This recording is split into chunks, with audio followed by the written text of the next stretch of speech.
Hebreu 3. Cristo, eu caminhou com Moisés e servidor. Ser humano santo, participante de uma chamada celestial. Fija vosso pensamento na riba Jesus, é apóstolo e suma sacerdote de nossa confissão. Estava fiel na esum com o nome, mas como Moisés também estava fiel de inter sua casa. Passou el aguardo considerar digno de mais glória com Moisés, mas que esum que te trai casa de mais honor que casa. Passou uma tur casta hora traador de rende, mas esum que atra tur costa Deus. Agora Moisés estava fiel de inter sua casa, maneira servidor, como testemunho de cosna e que lo aguardo papia depois. Mas Cristo estava fiel maneira yuri su mes casa, que na sua casa não está, se nos tem firme na confiança e na glória de esperança tem na fim.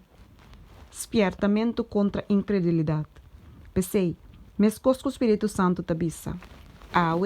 Se você tem su voz, não há se vosso coração duro, maneira tempo que não provoca-me, maneira de dia de prova de deserto. Caminha vosso tata não aponeme na prova dor de provocar-me. E a mira-me obra não durante de 40 anos. Pensei me tarabia com a geração aqui. E avisa, sempre nada desfiada em coração. E não estava a conhecer me caminho não.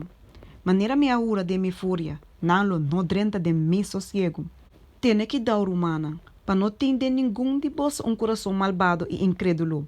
Dor de alejar fora de Deus vivo. Mas encorajar outro dia tras dia, tanto por papia de água, ainda. Para nenhum de vós não guarda endurecer dor de engano de picar. Passou a nós abrir participante de Cristo. Se nós temos firme no princípio de nossa segurança até na fim, mientras que o guardo bisa, se você tende su voz, não há se vosso coração duro, maneira tempo que não provoca-me. Passou a quem a provoque, ora não atende. De verdade, não estava a tures não com a sali fora de Egipto, guia para Moisés? E com quem estava a rabiar 40 anos largo? Não estava a coesnan com a peca quente na curva na cai dentro do deserto?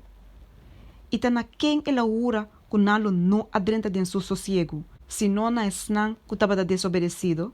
E assim nós mira que não pode adrenta por motivo de incredulidade.